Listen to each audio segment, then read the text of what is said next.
All right, giddy up.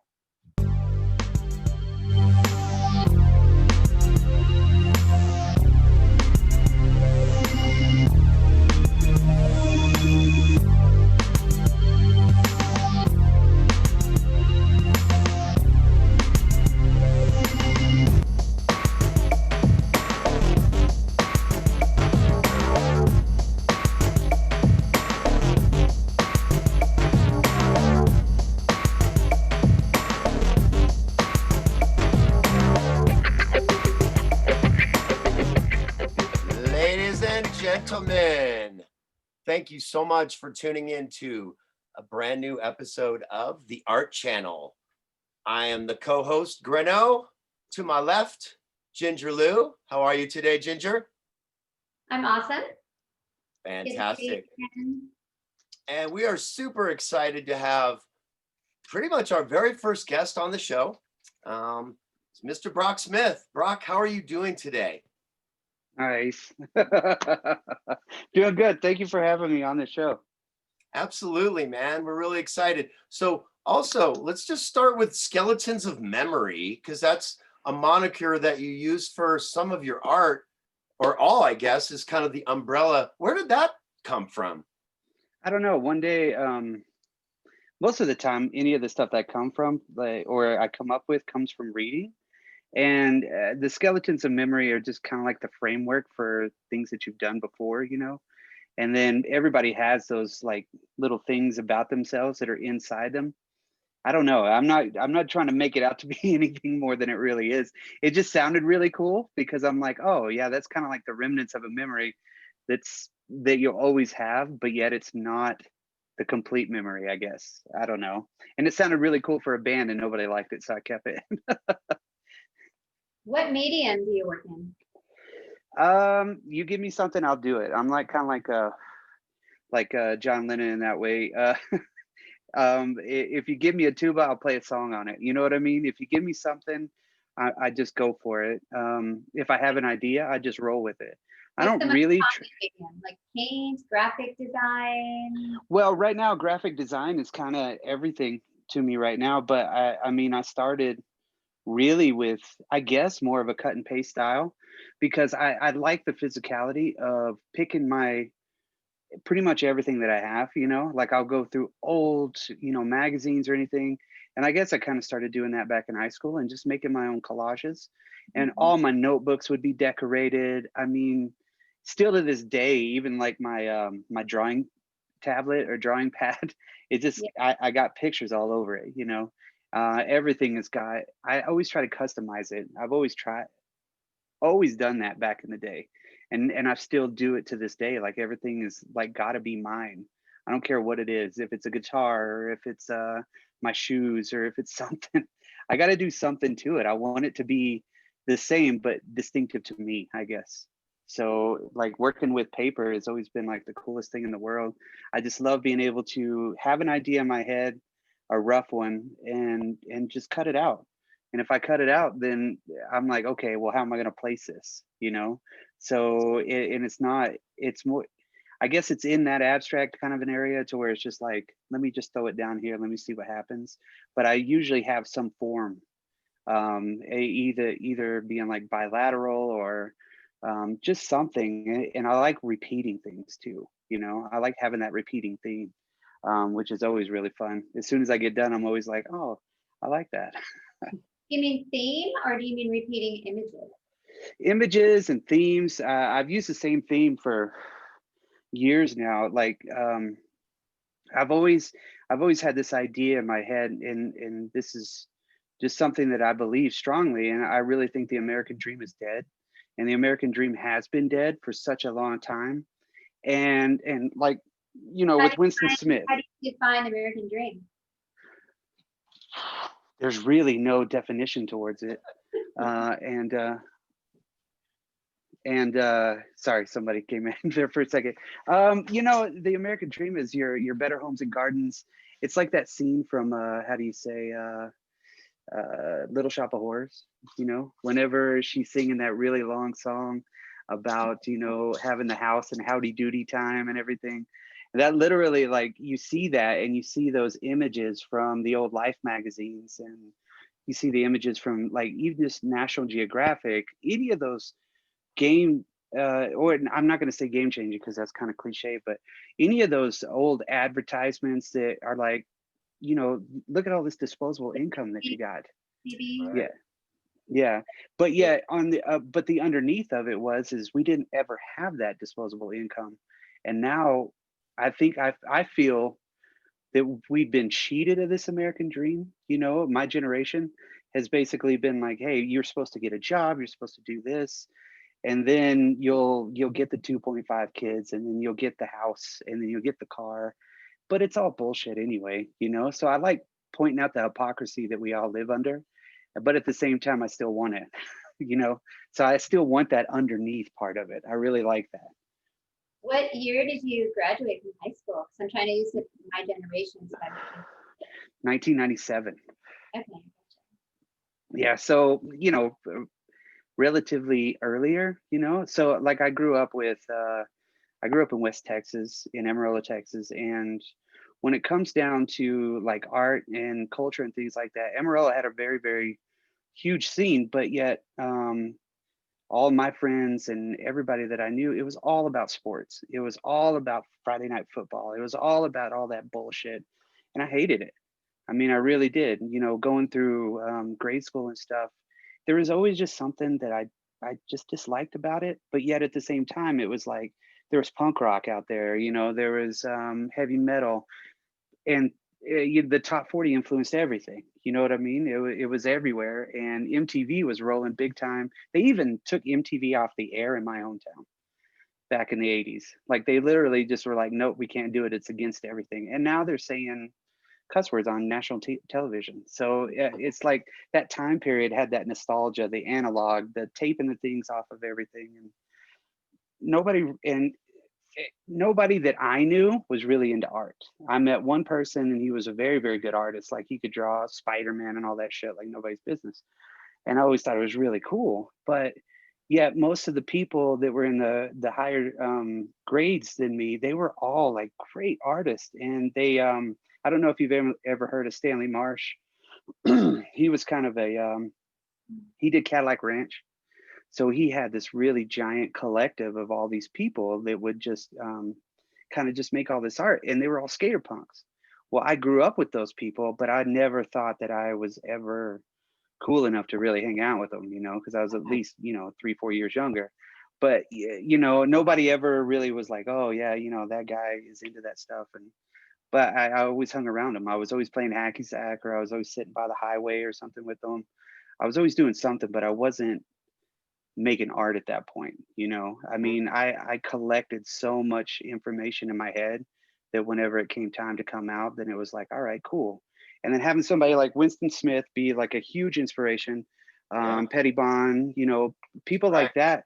I look at their stuff too, and I'm like, man, you're walking by something, and that's what grabs me. I always had I had this alternative tentacles poster that I made. That was basically like a whole bunch of apes holding the logo, and they were like throwing it at other apes. And I was like, man, I wish I could do that. And then I just did it one day, and I was like, all right. Somebody said, well, that's actually pretty good. And I'm like, whatever. It was a leftover piece of poster board or some shit, and I just kept going. I didn't stop.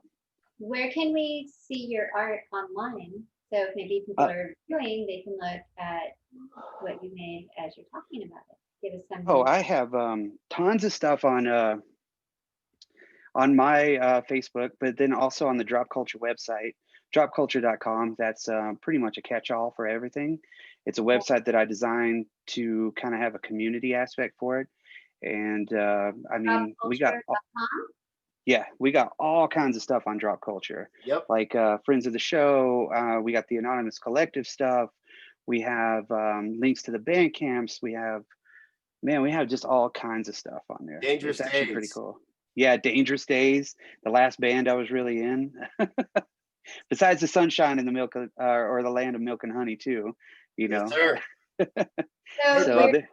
What do you play an instrument? Do you sing? What is your Oh role? yeah, no. I pretty much do everything on that part of it. That's just something with me too. Is like I've always thought that you almost want to know how to do everything before you can be involved in one piece of it. Mhm. That's just in my mind, you know.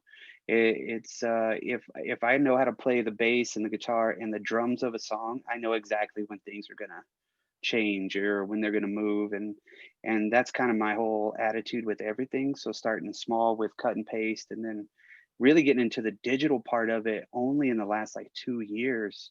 It's kind of opened everything up. So I still love playing music. That was always the dream.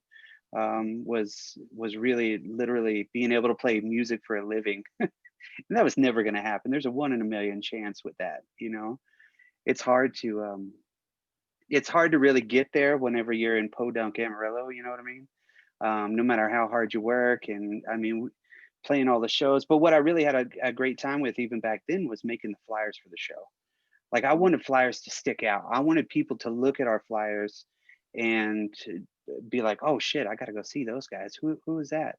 And it never worked. What It was kind what's the theme of your music? Is your music theme match your art theme? I would say so, yeah. That's a question I don't think I've ever really been asked. Our music ended up being really like political in a non-political way, which is stupid to say, I guess. Indirectly? Yeah, indirectly. I mean, we were really kind of speaking out about a lot of stuff that have kind of come true in the last, I don't know, 6 8 months. You know, I mean, the title of the record, the one that we recorded was "It's Morning in America and We Are Violence." Now, America has a violent history, and you know, the whole Reagan "It's Morning in America" thing, you know, kind of struck me whenever I heard it because yeah, it was really kind of picking up steam in, 84, 85. Mhm. And that whole, go 80s Reagan whatever, you know what I mean, was kind of like that was on the forefront. Of course, I was like 6 years old, 7 years old, so I didn't see it. So these things now affected me. I can kind of see that part of it. I could see the way that we've been groomed to be in this type of a United States now. So when it Mhm. came to the music, it was like, God, we need to talk about the decay. We need to talk about, you know, um, we always had a theme in mind. Every time we came up with a song, it was always something that became political, which was crazy. And now that you listen to a lot of stuff, the stuff that Palmer, our guitar player, was saying while we were playing was just, it totally fit. And we didn't even think about it. I got the "We Are Violence" line from a Michael Azrad's book.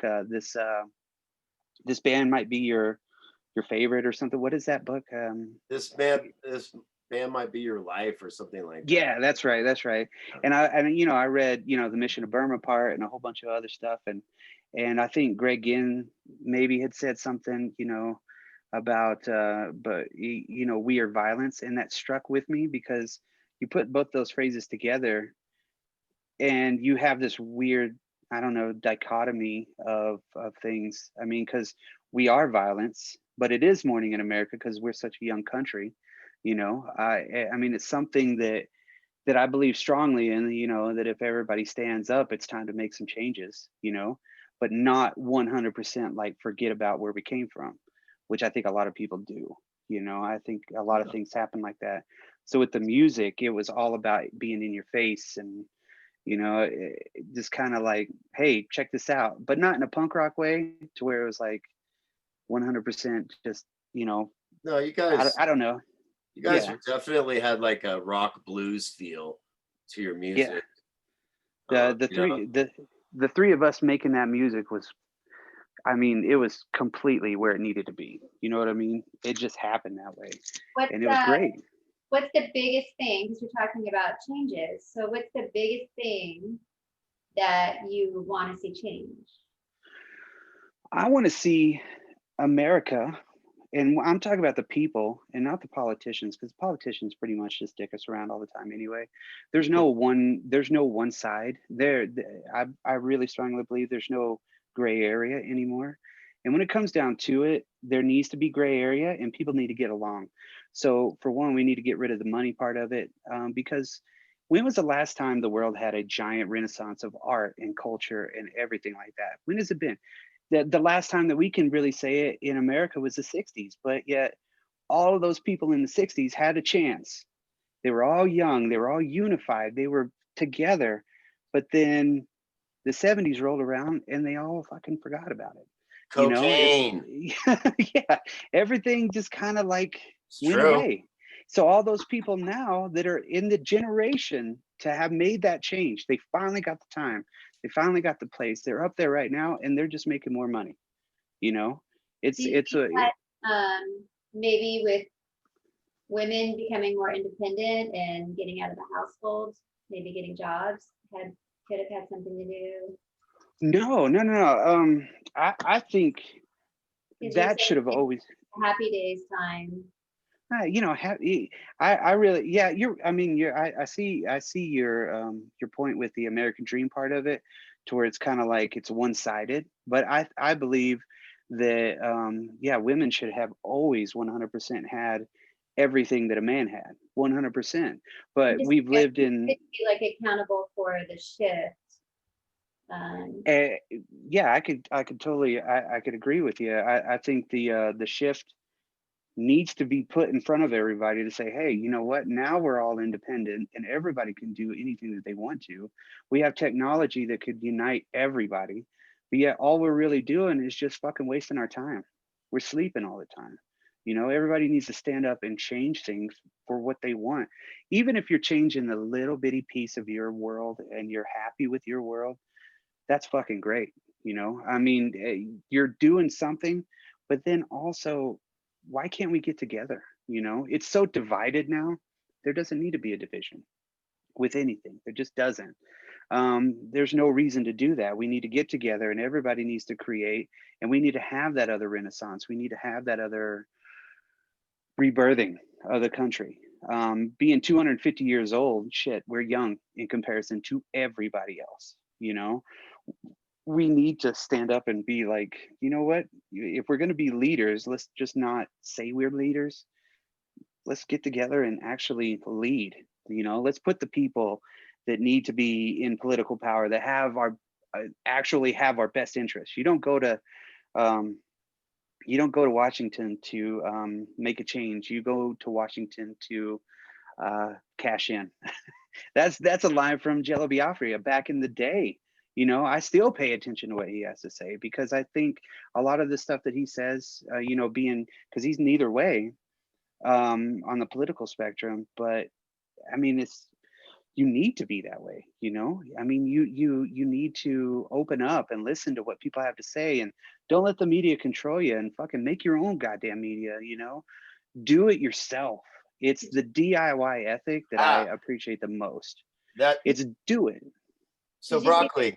documentary about social media that's out now? On Social that, media, yeah, social media can have so many aspects of greatness to it, but we use it for commercials and we're commercializing ourselves and our thoughts. And the people that are on like Instagram and shit like that, they're just living a commercial. They're trying to get fucking free shit. You know what I mean? They're trying to fucking have all these people give them all this extra money for clicks and likes and shit like that. You can't watch a video without somebody saying, you know, hit the bell button so that way you can get notified and stuff. But you know, these people aren't really in it to make a change. They just want to cash in. Everybody's doing it, you know. I think everybody needs to do it like you guys are doing, right? You're doing it to do it, and you should enjoy doing it because you are, you know. Just be who it is, you know, love it. And if it spreads, that's going to be awesome. You know, especially with you guys. I mean, Glenn, I know 100% you think a lot on the same wavelength that I do as far as like getting it done. You just got to get it done. You can't You let gotta anybody do it. say, yeah, you You can't let gotta do it anybody together say, though.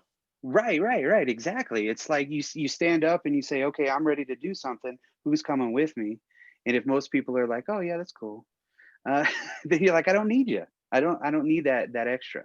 You know, it's time to gain that momentum and make the changes that we want to see. You know, not just talk about it. do you Which have I any hope. art with you right now that you can share? Yeah, I got tons of shit. Um, I'll just show What's you your a couple of favorite piece, first of all, that you've ever made? Shit. It's a very, very hard one because I don't like any of them, but at the same time, like I love them all. Like I have a painting in my living room, and I don't have it. I don't have a good picture of it, and it's something that I love to just stare at. And it's two colors. It's black and red. That's it. It's a black and red big painting. I love to work big when I paint, and it just turned out like where you, whenever you're painting something and you look at it and you stand back and you're like, what could I change? And then you see it and you're like, yeah, I'm not going to change anything about this. This is perfect right where it needs to be. And very seldomly do I reach a point like that. Is it the theme or what's actually in the visually there? Visually what it is. Yeah, 100%. Like I've been a fan of the, that's one thing that I did too, as soon as I started doing artwork and everything, is I started studying. Like I studied people, like I looked at whatever I could find on a particular artist, and I would study everything, that who they were, what they did, everything like that, just to get that history. And I've always done that with like movies and music anyway. But with artists, it was a whole new outlet for me. I have a lot of like idle time at work, but I can't get off of the floor for what I do. So I have an iPad in front of me and I can research. You know, I can look at something and be like, all right, cool. I'm gonna do this. Or what I just got done doing is I did that 1,000 crane thing where I folded 1,000 cranes. Like that was laser focus that I did at work. And it really did help me kind of get more inside my head again, because I was just sitting there, and every day there's cranes everywhere now. I have them in boxes. I have them everywhere. But when it comes to painting, I love to be part of paintings. And when I say I learned about it, and I know I'm kind of all over the place, I sat down and I would look at, like, say, Pollock, right? And I would have, you know, millions of Jackson Pollock. Sorry, it's getting dark. What? Oh yeah, yeah. I would have all of his works, and I would read the articles, and I would look and I watched the movie. You know, it'd be enamored, because that's the thing that really kind of affected me the most, is because I was never affected by an artwork, a physical painted piece of artwork, until I saw one of his works.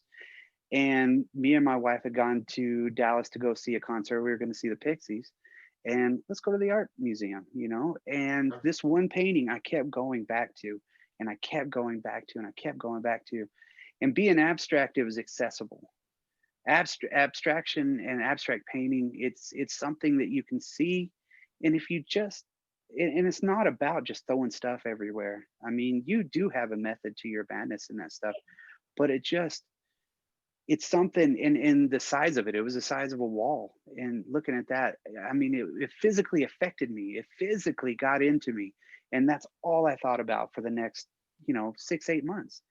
And then I just decided, you know what, I'm going to do it. So went and bought some MDF, and I painted my very first one, which was, I think it's about 10 foot by 5 foot. And I mean, I just went for it. Everybody was like, what are you doing? You Was it in know, his why? style? Huh? Was it in his style? No. Yeah, I did one in his style, that's hanging in my kitchen right now. It's all over the wall. If I could fill my walls up with nothing but art, I would do it. But my wife generally is like, we don't need that much shit on the wall.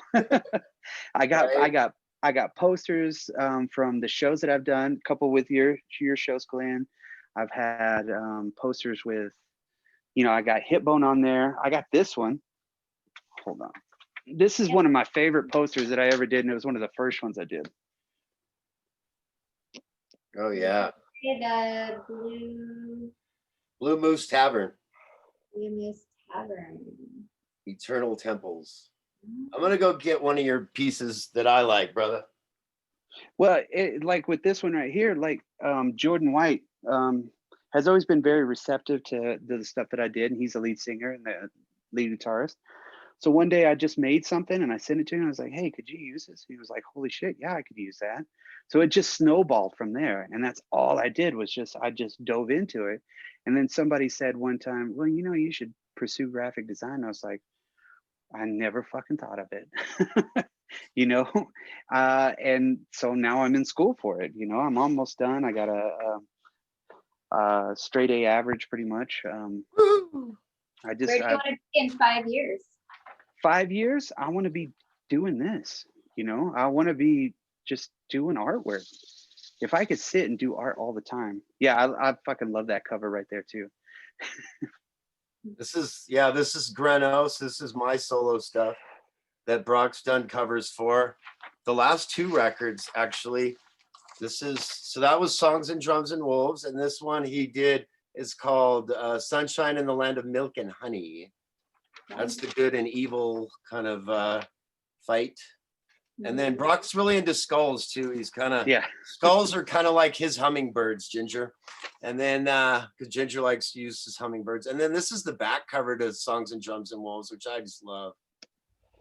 Yeah, that first one was that was a picture I took in Monument Valley. I've been using my own pictures for years now.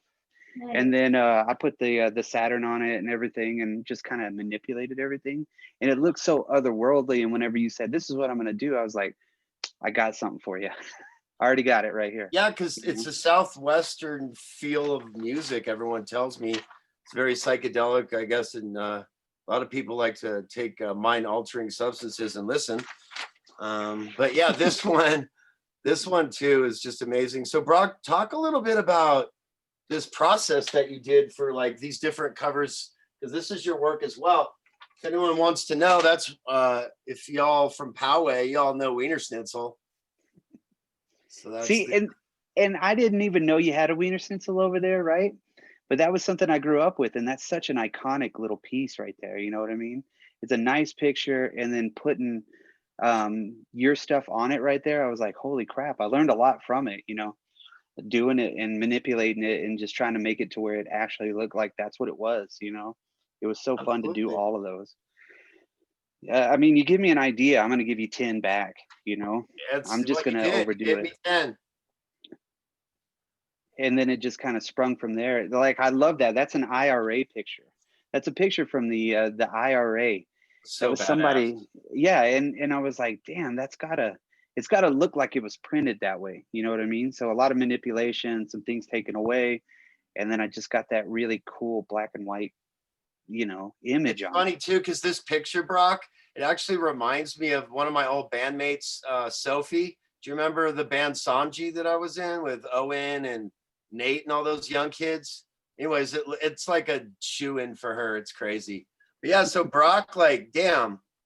Like, so talk a little bit about, you said the DIY and punk rock aesthetic, Raymond Pettibon, Winston Smith, some of the punk, like these are people that came out of a punk rock aesthetic, making album covers, making flyers. Pettibon, like amazing flyers and stuff. Talk about that influence of just bring it all together with the DIY, Yeah, like together punk rock.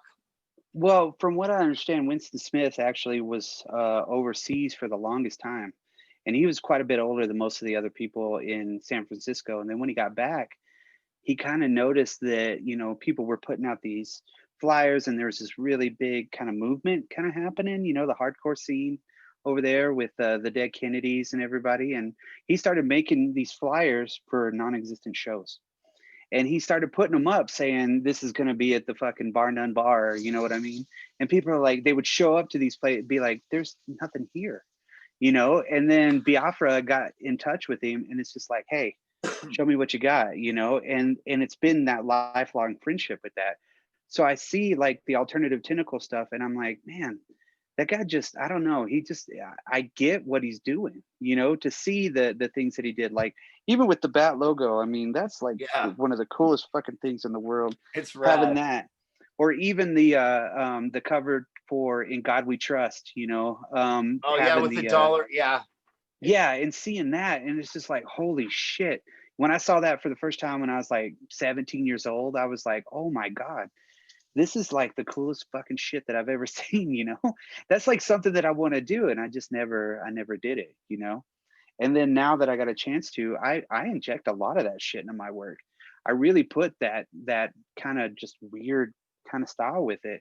And Norman Pettibon, all the interviews and everything that I've seen with it, he just does it to do it, and he doesn't even care.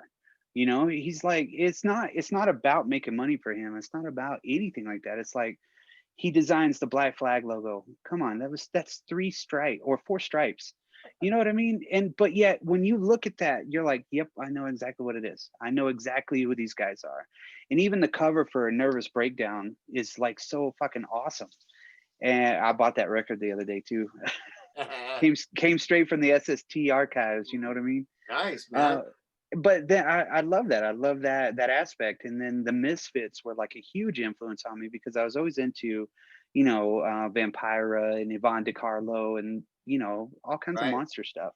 And I just kind of have always really like enjoyed manipulating stuff like that and getting that black and white. There's so many things about black and white that just make sense to me too.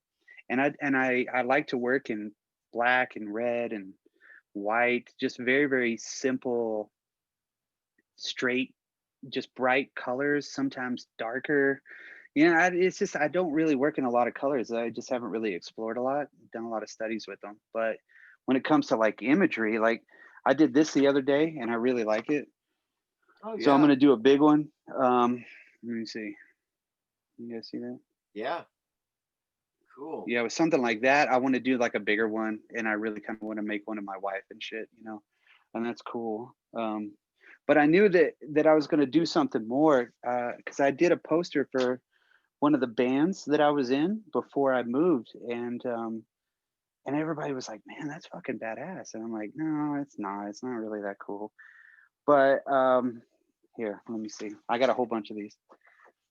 Are you familiar with the punk rock music scene in Japan at all? A little bit. I've been kind of looking at the surf rock stuff that they have. There's like the surf rock is huge over there, you They're very know? big to the punk rock, the Yeah, underground music scene there.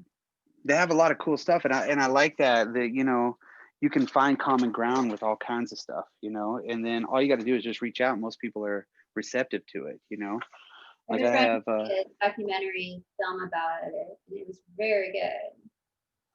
I got so much stuff. What's the name of the film, Jinja? Yeah, I'm trying to remember. I have the Got a poster name for drop. it too.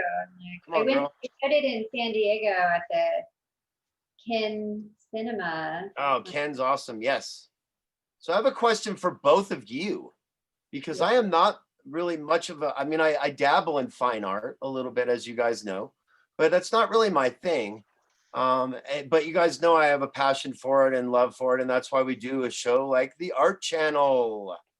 But I have a question for both of you guys being fine artists. And that is, you mentioned the aspect of money, Brock. And again, not saying you're, you know, let's say you're working on a project just for the pure pleasure of art. It's not an album cover or maybe a piece that you're going to commission, Ginger, or anything like that. What the process, do you guys, does that ever enter your mind as far as monetary, not value, but is there a pressure there? Is there an kind of an underlying, Like when you you're know what I'm creating getting at? art, is that what you mean? When you're actually Just when making? you're like for example, when I'm making music, I'm not like, oh, this is going to be $1 million seller. You know, you just do it for the process. And I imagine with fine art and as much the abundance of work, you're both very prolific artists, which thank you for that. That's Thank you. inspiring to a lot of people and to me as well. And so I was just curious about the process of that and just, you know, how does money enter? Is it when people come later and say, oh, you know, this has value, I want this or whatever? I'm just kind of wondering, you know, how that works with some of the fine art stuff that you're just creating again for yourself. It's not necessarily a piece you're going to show, a piece you're going to sell or anything like that, but the process behind that. Well, Uh, go go ahead. ahead. Go. No, no, you go for it. I'll find out the name of the movie, but um, as I'm making a piece, I don't think about money. Um, it's more about maybe just like something about something how I'm feeling that day, kind of something I'm processing. Sure. And as I flip through images, just thoughts and things that kind of jump out at me. And I can't say I directly am thinking money. Sure. Sometimes I'm thinking, oh, this person would like this, Yeah. or think of someone and make something kind of geared towards a person that I'm making it for, but not necessarily, Yeah. I'm going to get a lot of money for this. Maybe I should. Maybe I need to put that positive out there. Well, it's Maybe something, put it it's, out more like a gratitude. yeah. I I brought it think, up because it's something that I admire about both of you guys, is that, you know, and your work does have tremendous value. I'm not going to underscore that for a second. I respect that immensely with both of you, is that the process means so much to you guys, and the doing it is what is, you know, nurturing and you know, kind of self-serving. And that's cool because, again, you guys both do great work. So Brock, did you want to, you've had a second to marinate on that, so cigarette in hand. You most of the time, I don't think I ever really think about, will this make me some money? You know, I Sure. mean, with anything that I do, because I have no, huh? I said I will from now on. Thank you. Yeah, right. Oh, That's what I'm telling you yeah, guys. You yeah. need to start. Let's cash it in, guys. I don't think that my stuff is worth any kind of monetary value unless somebody does say, hey, I'll pay you for this, you know. And when somebody does, most of the time I'm like, nah, don't worry about it. It's all yours. You know what I mean? Yeah, you're I too I modest on that, sir. I would love to be able to do it for a living, of course. You know, I would love to be able to say, yeah, art pays the bills, but I don't have I don't have any delusions of grandeur when it comes to that. You know what I mean?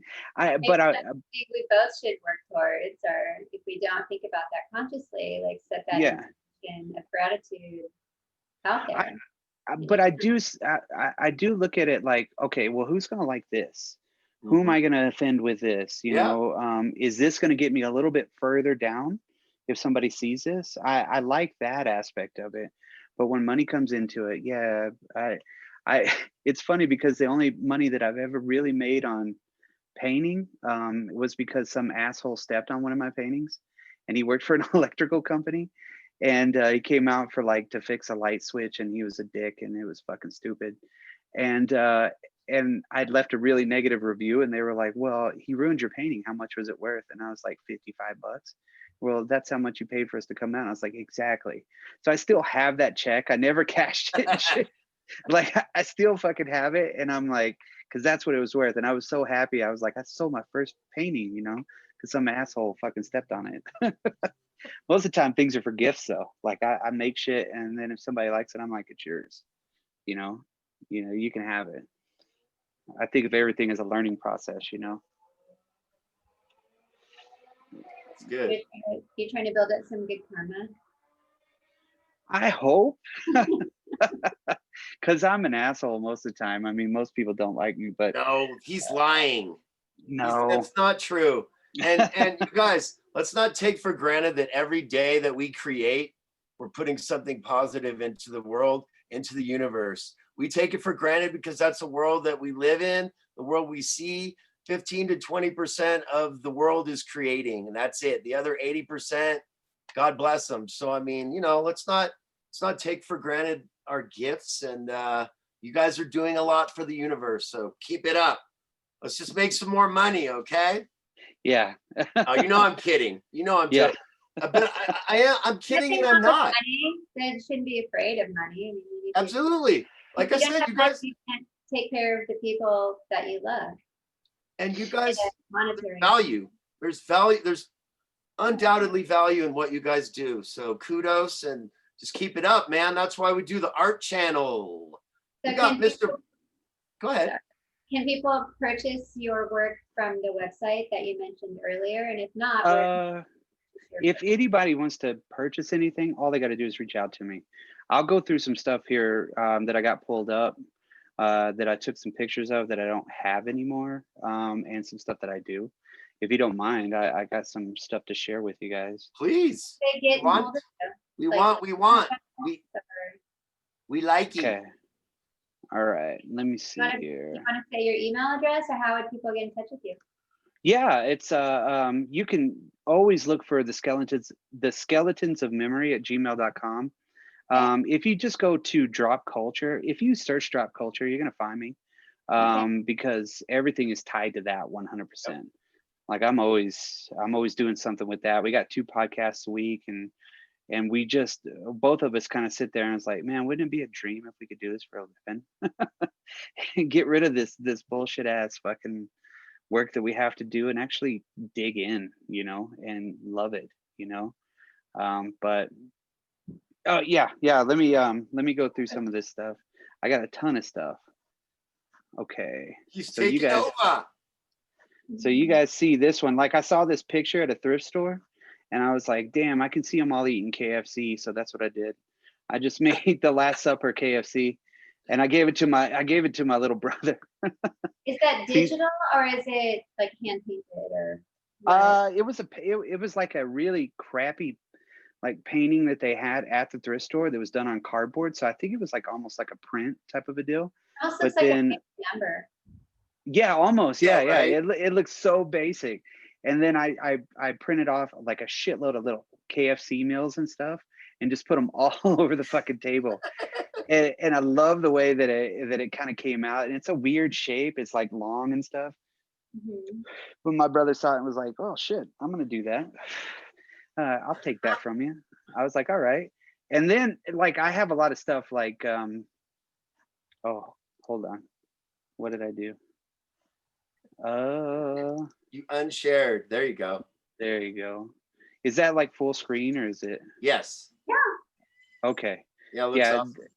yeah. That's like I saw, all these guys getting awarded for obviously being badasses. You know what I mean? But then I thought, most of these people are like owned by a company. So I turned all their medals into shit like BP and fucking Halliburton and shit like that. Just to show it and then have the American flag and nobody's ever seen these, you know what I mean? So It's one you're of not those joining the military anytime soon? no. Lady There's a wants lot to of join the people. military. I believe in the military and I think that we need the military, but I do know on the back end of it there's just a lot of Say hi, lady. uh, Yeah, I'm a Navy brat. yeah.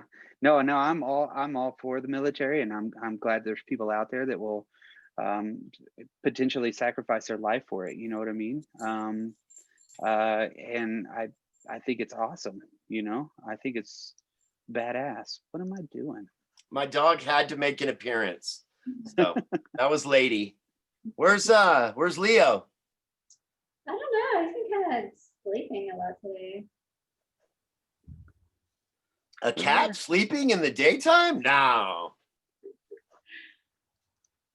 Impossible. Ooh, he's taking over. Oh, he's What he's is gonna is he gonna oh, draw for us? I don't know what the fuck that was. Jesus. Um Hold on. I'm gonna figure this out. You're fine. I know technology. This is an art show. Hey, this is an art show, man. We're all about, demonstration and taking time to get things right. See, there's another one of those. Uh Shit, I don't know how to keep going. Like Uh scrolling through. yeah. I don't That's want to fine. Just close it and open a new one each time. yeah. And then let me find one of the paintings. My grandson, which is crazy, loves this painting right here. He is like all about it. He stares at it all the time. Um, God damn it. Uh, why is this? This is not hard. This is Oh, easy stuff. good. We're going with the flow, man. Art channel, baby. I That's just what want we to. I do. just want to share my desktop. I know that you can share your fucking desktop on here. Yes, sir. Um, Go to it. Slides is it? It might be under advanced. What about the artwork I see behind you and to the That stuff that was just like an old piece of cardboard, and then like this guy right here, like that was just something I picked up at a thrift store and then decided to just paint over it. It was like a Southwestern kind of a theme. And I was like, you know what? That's right. I can see something else in it. And, you know, most of these are given away, but they're so big that most people can't take them, you know? I take it.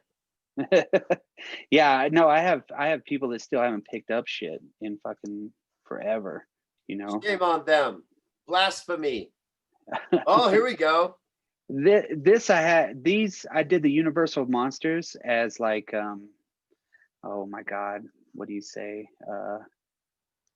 Like astronauts and shit like that. You know what I mean? And it was like I saw that at like some museum somewhere. I saw like the John Glenn photo and I was like, man, what if they were actually Universal Monsters? Is So then I that put Creature from the Black Lagoon? yeah, the first one I did, my oldest son, he's got it down in Austin. And I fucking yeah, I love that one. And I did the whole magazine cover and everything like that. And it was about the creature going to space. That would actually be a good Halloween costume right now. Yeah. Yeah. Yeah. There is Right? just so many I think so you many could stuff. skate with that helmet on, trick or treating, and with the mask too.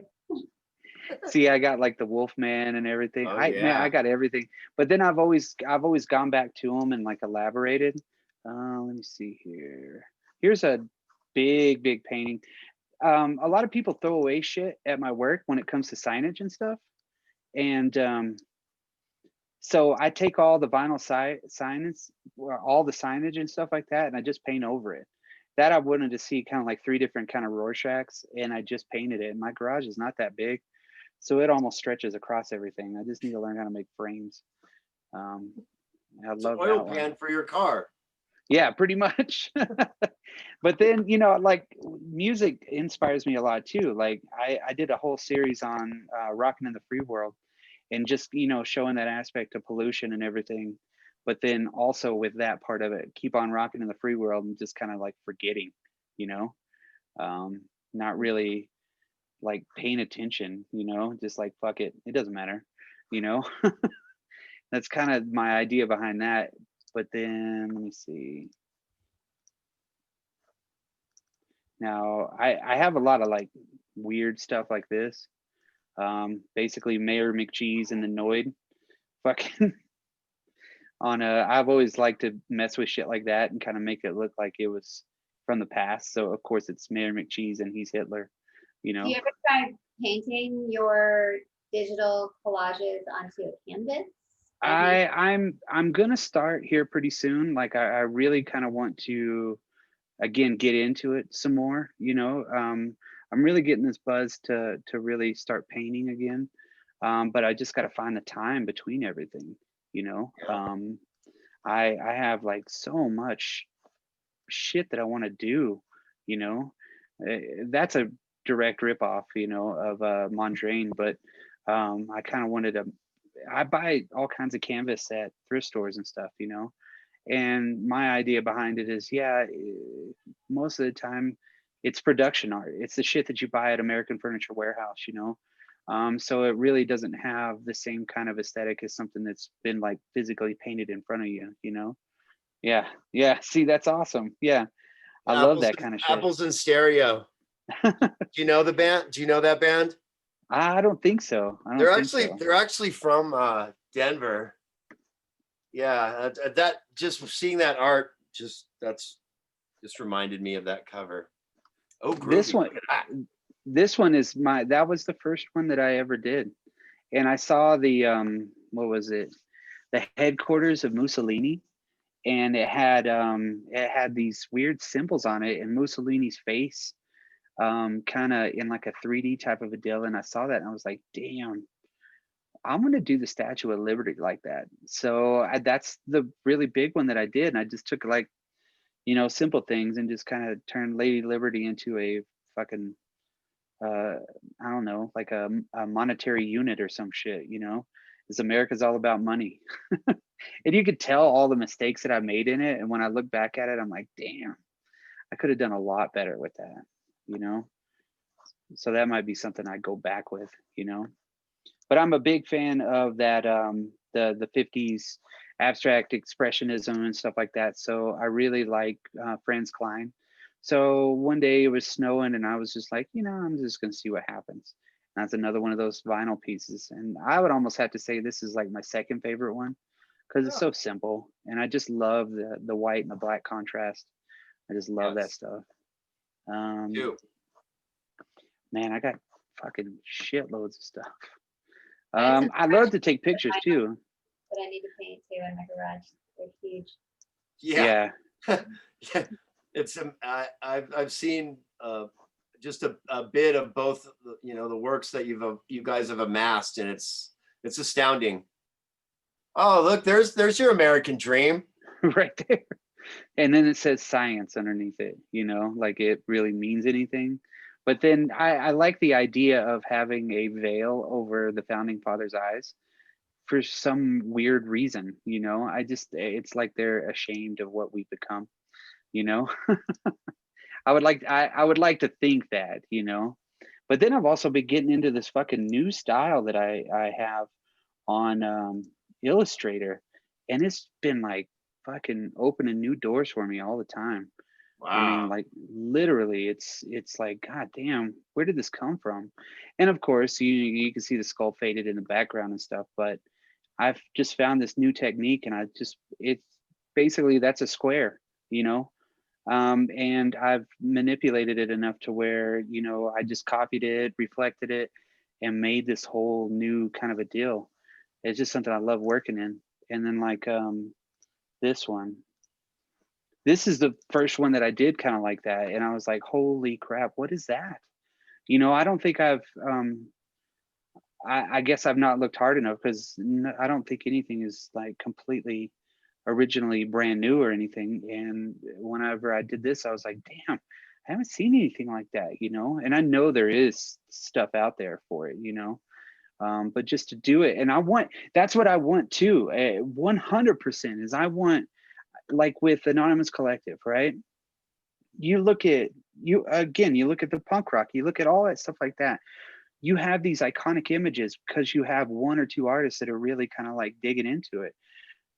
And that's what I want to do with Anonymous Collective. I want people to know whenever they're looking at something from Anonymous Collective, they expect that. I mean, I Yeah. want them to expect great music, and then also something that ties everything together. It's Yeah. almost like the way Saul Bass used to kind of look at things whenever he would make all the print campaign for things like Vertigo, and then do the opening titles, and so simple, but yet everything about it is right there. And it's like, oh my God, that one for a fact. Yeah. That's Saul Bass. And he pretty much connected us with consumerism in this weird fucking crazy way. Yeah, always an inspiration on that too. Man with the Golden Arm, badass. I love old comic books. I really kind of got into the old love comic books because of Hank Williams. That's where he got all of his lyrics from, was old comics. Interesting. Like, yeah, it's weird. Like there's a PBS special, and one of his guys talks about it. He's like, why do you have all these fucking love comics? He's like, where do you think I get my songs from? You're like, no fucking way, man. I mean, inspiration comes from anything, I think. Plus, True. I mean, I love like Suicide, right? And I Mhm. wanted to do something with Suicide because I think people need to fucking know who fucking Suicide is, People Yes. need to see that shit. They Or need like it in their face. band. Yo, yeah, they're like Yeah. one of the fucking greatest bands of all time. Two guys. What And they genre? Oh, it's proto yeah, punk, yeah, it's not, it's unclassifiable. and it always will be. And the first time I heard it, I was like, these guys are fucking. They tapped into something that I would never even dream of tapping into. Is it more Um, electronic based or yeah, big Yeah, time, big but time. electronic bass like in the early 70s. So like no one Late else was, '60s, yeah. yeah, no one else was doing anything like this except for maybe like, I mean, instrumentation wise, like Silver Apples, people like that, but just extremely unique and rare and singular. But see, I love that kind of stuff. I love art like that. I love things that is iconic, but yet only it's like a true musician will really I can't say true musician, but I would say more musicians really love Suicide, because they get it. It's like Devo. You either get Devo or you don't get Yeah, Devo. a lot. It's Brock, you know this too with music. A lot of musicians are into bands that just quite frankly people have never even heard of. And we talked about it on an earlier show about how to us some of these bands should be huge. Like we were talking about Imperial Teen. Oh Um, man, like Imperial Teen has they have a pop sensibility, but yet they have a fucking a killer fucking sound. They yeah, have every single thing that you would ever want in any kind of fucking music, and it fucking sounds great. Everything is on point. And I just fucking love it. Red Cross is another example. So many people are like that band should be massively huge. And I know, like Ginger's actually hung out with Red Cross back in the day. So she knows That's what's up. that's fucking cool. Nice. Uh, I do all kinds of I try to re-envision like older movie posters too, and try to do things. And I Nice. did the Romero trilogy because I mean that's what I grew up with, and I just try to make it simple, and that came out really fucking good. And so I made the other two. But I also love taking pictures. Like I love fucking taking pictures. I love being around stuff. Like this was at the what is that round place that's here in the Springs, the old venue that they do all the tribute shows at, Oh, like the John Denver tribute and shit like that. Stargazers. Yes, that's the ceiling at Stargazers. Oh, rad. And I was like, holy shit, that looks fucking great because I love architecture too. I mean, I love looking at things. A lot of my school projects, like this is a school project that I made for. They were like, well, make a print campaign for something, and I was like, well, shit, fucking, I'll play guitar. And I want my guitar on there. So it was like Dan Auerbach, with fucking Diodario strings, which he uses like something else. Everybody's like, "Is that you?" And I'm like, "Dude, I'm fucking fat. I'm not. I'm not that skinny. Shit, that'd be So fucking you awesome. say, you enjoy exploring conflict? Big in time. your Yeah, work? big time. Yeah. I think really kind of I guess juxtaposing, if that's the right word, good and evil. Fucking white and black, Like things how you like that. in the beginning where it had the angel and the devil, and then it had Yeah, yeah. I mean, and Yeah, when like Glenn this. when he told me about that, he was like, "Well, I'm thinking Sunshine and Land of Milk." Of course, first thing come to my mind is like fucking something with milk and honey in it, right? But then I saw that those images of those old kind of like angels and the demons, and I was like, "Damn, maybe I could do that." And it's kind of like the duality and the conflict in your own mind on something like that. You know what I mean? And then having that be in the forefront of it and mix it into somebody's own head kind of really made that was it like kind a of come Renaissance through. thing. It fits the music too. Crazy. Like Yeah, crazy good. that's the crazy part is like it totally fit. Like I still like have tons of different assets, I call them. Like I have posters and logos and shit just like fucking sitting there. I'm just waiting to really jump everything out. Like I'm doing a new record cover for somebody in Denver right now, but it's more of a Halloween theme. And this guy actually got me, which is really cool. Shane Smith, right? I met him literally for maybe 5 minutes at a guitar show in Denver, right? And they gave me a free CD. I talked to him and I was like, yeah, man, I'm looking to play music. And it's right after I moved here. He's like, cool, take a free CD, have some stickers and shit. And I was like, badass. And we kept in touch over Facebook. And one day he was like, hey, could you design me like a cover for our band? I was like, fucking no problem. Within like 20 minutes, I had him something. I was like, here you go, man. And designed the back and everything like that. And somehow it landed in Classic Rock Magazine. And I was like, holy shit, my cover's in fucking this. That was like one of the most proudest things in the world for Yeah. me. I was like, oh my God, this is like really here. This is fucking cool. And literally, it's like this big. I don't know if you can see how big my Hey, fingers are, but it's like nothing. And I was like, I got a published work in there. There's no fucking way. It was like a really huge dream come true. And now I'm still working with him.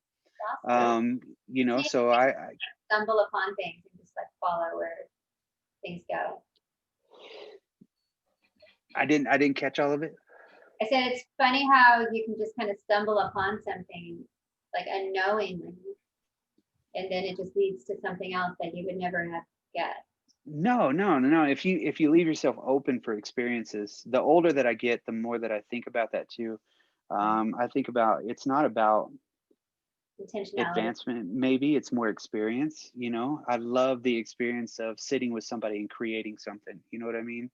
Like, albeit creating the family that I created. You know, my that's my heart. That's everything. You know, I Yeah. do. My wife is my fucking muse. You know, I look at her, and even Glenn's got something that was one of mine too. It was something I made of my wife. You know, I just look at that and I'm like, I think of my wife as pure art. You know, I think of my kids as art. I look at them and I'm like, I want nothing more than to just spend every waking moment with you guys, you know, and seeing all of that stuff. It's like I look at my son and my daughter and grandson and everything. I'm like, man, that's the greatest thing I've ever created, you know. And I do it so much, and then I just appreciate it and the experience of going through life with somebody that you love, or even, you know, showing somebody, because I'm so giddy when I create stuff too. Like I'll walk into my wife and I'll be like, hey baby, come here real quick, let me show you something, or what do you think of this? And most of the time she's like, oh yeah, it looks pretty cool.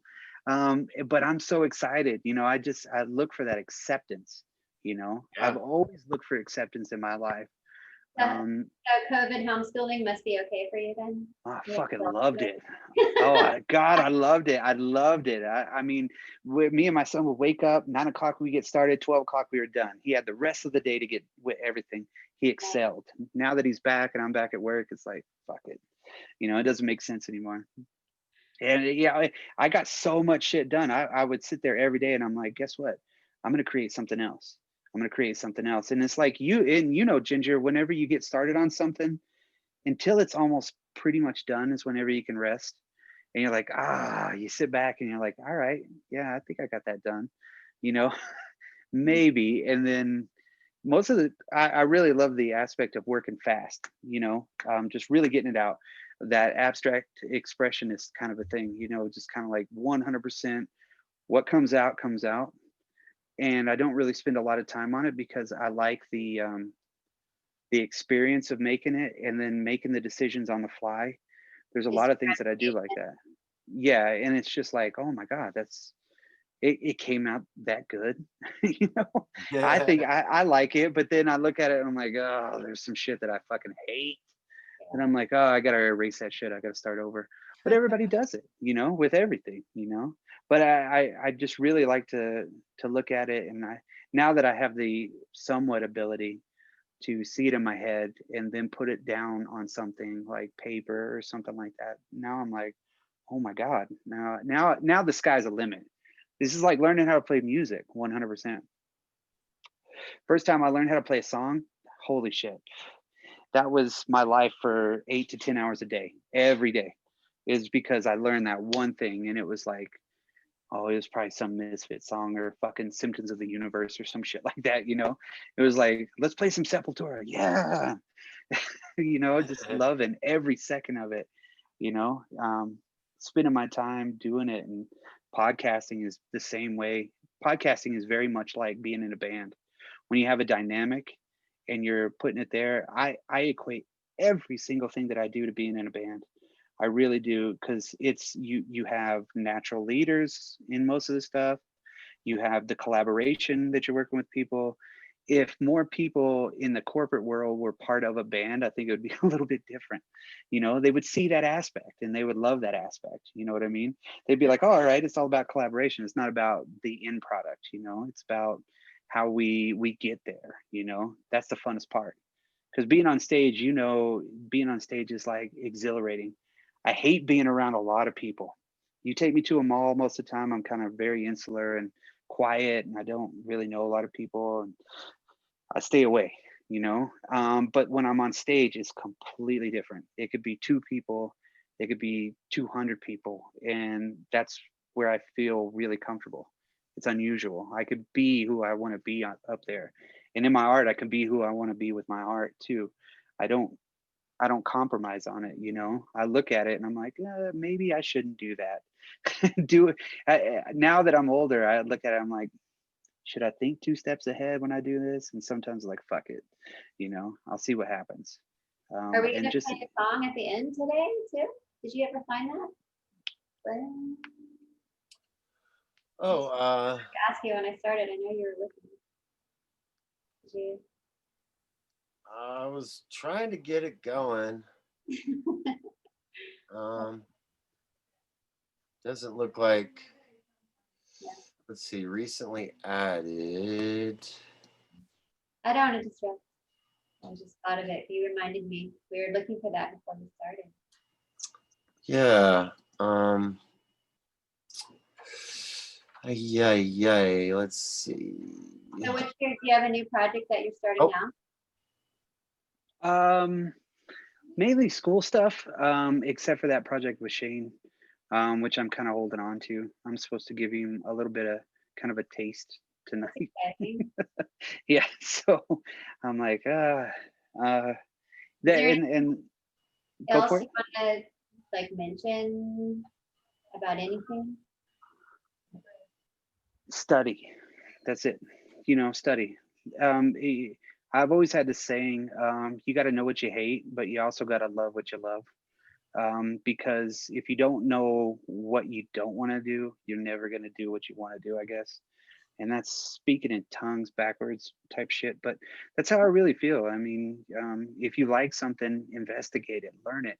The internet is there for us to learn 100%. If you want to figure out how to hold your brush in a certain way, or you want to figure out how somebody did something, somebody's got a video about it.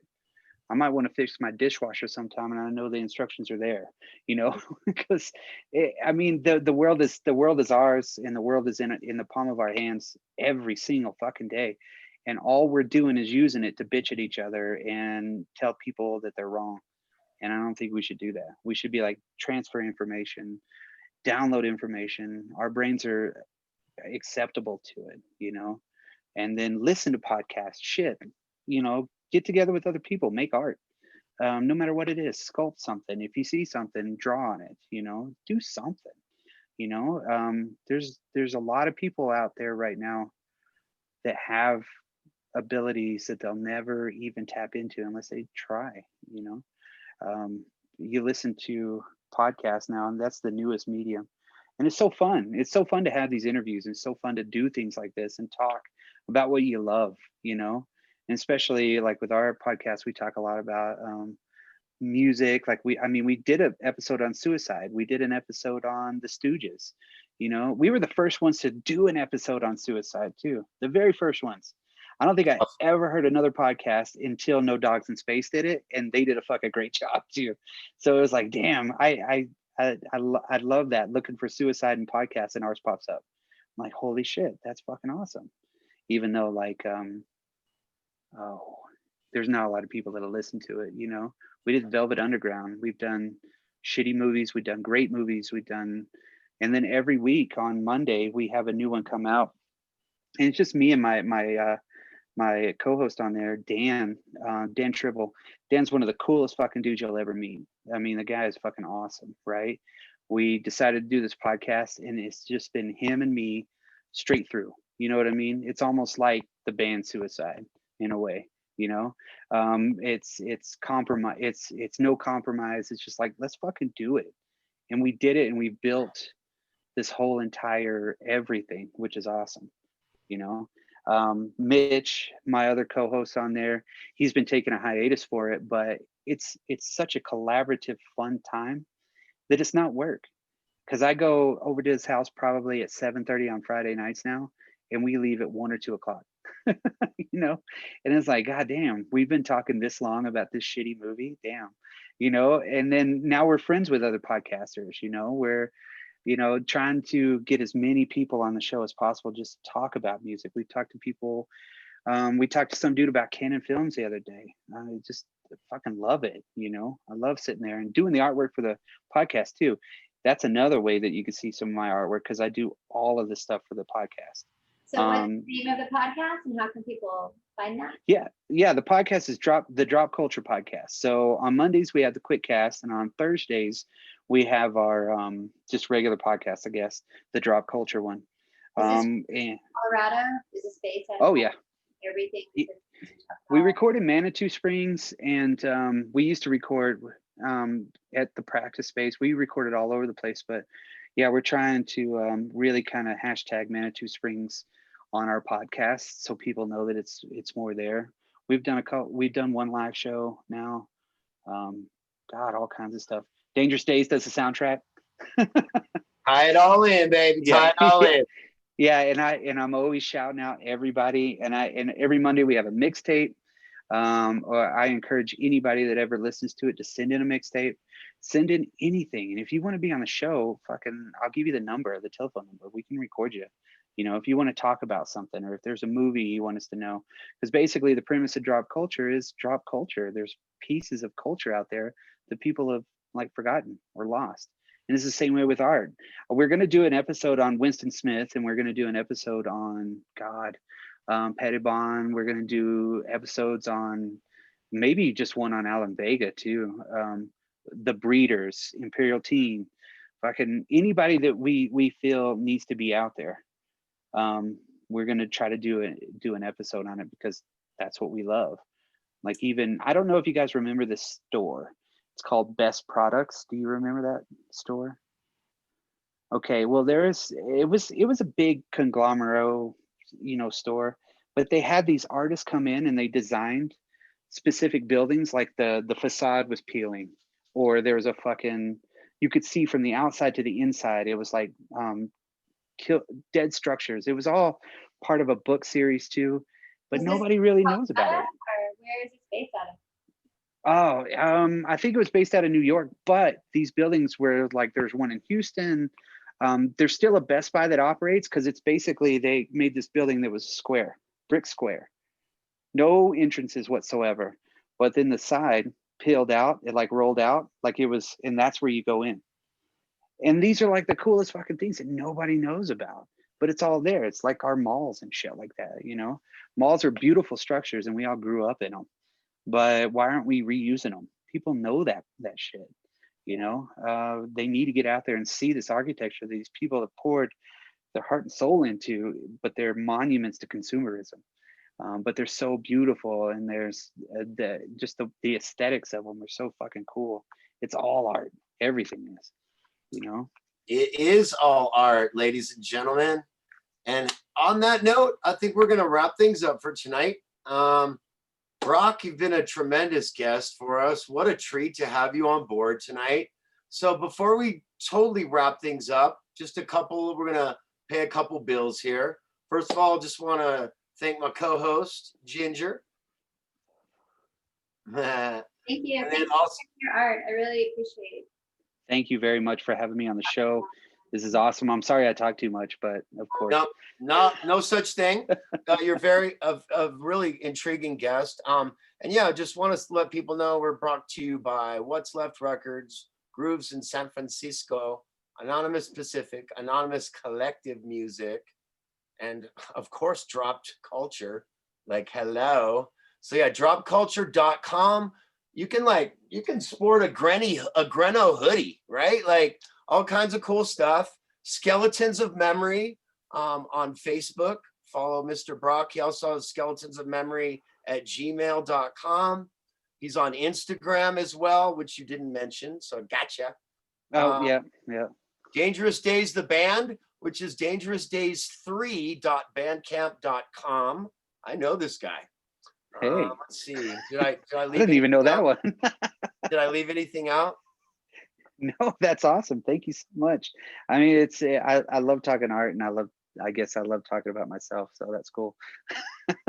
Well, hey man, it was a pleasure having you. Again, we'll definitely be checking in with you in the future. And the show, well, people will be able to view it on Facebook and also on YouTube. We will have that up as well for those that could not view live. So yeah, I just want to wish everyone a happy and healthy rest of the weekend. I guess it's kind of wrapping up. So let's say have a great next week as well. Art channel episode 3. Ginger, I know you probably want to say la vie to some folks or just see what's up. Thank you for joining us today, and thank you for sharing your art. Thank you very much for having me. I love everything that I've seen of your art. That's awesome. Thank you. Yeah, I kind of, where do we see your stuff at too? Pixels, and just search Ginger Lou, and Instagram is Ginger Lou Arts, and Facebook is Ginger Lou Artist, and there's also an Art Lita, Ginger Lou, Artsy, Ginger Lou. Am I forgetting anything? I think that's it.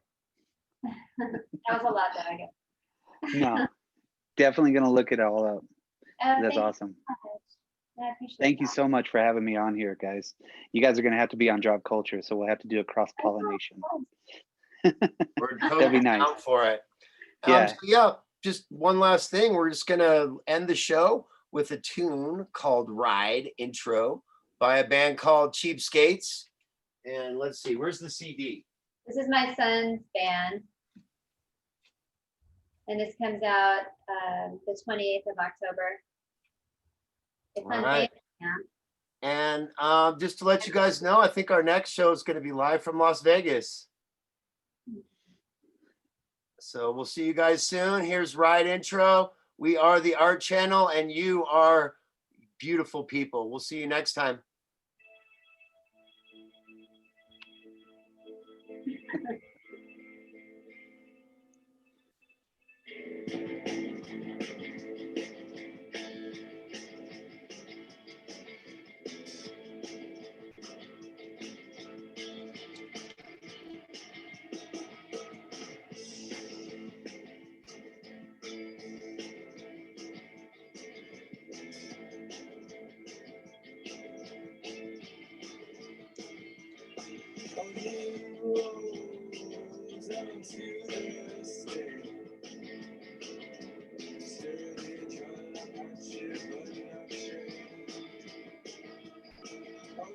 Swear